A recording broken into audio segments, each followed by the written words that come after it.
Ancora un applauso.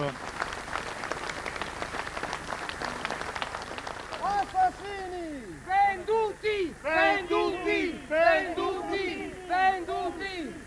La commozione e la rabbia mentre il feretro di Hermes Mattielli esce dalla piccola chiesa di San Michele Arcangelo ad Arsiero. Centinaia e centinaia di persone, quasi 1000, che sono arrivate da tutto il Veneto in questo paese dell'Alto Vicentino per l'ultimo saluto al carpentiere 62enne, condannato a 5 anni e 4 mesi per aver sparato ai ladri che nel 2006 erano entrati per l'ennesima volta nella sua casa.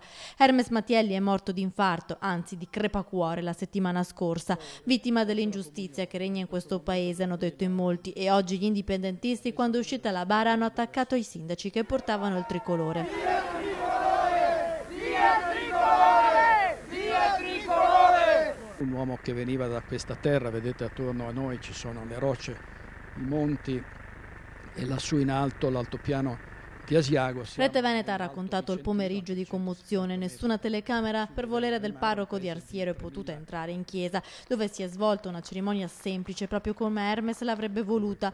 Non facciamoci travolgere dai risentimenti per la sua vicenda, meditiamo e preghiamo. Hermes non vorrebbe rumori ora, era un uomo tanto riservato, ha detto il sacerdote. Fuori sono rimaste le bandiere di San Marco e gli striscioni per chiedere che la sua casa diventi un museo e non venga pignorata dallo Stato per pagare l'indennizzo ai ladri feriti nel 2006 da Mattielli.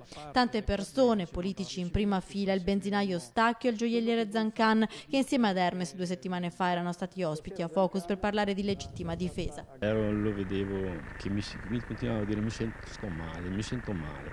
Lo vedevo che viveva diciamo in un'angoscia. Certamente non pensavo mai che arrivare a questo, insomma.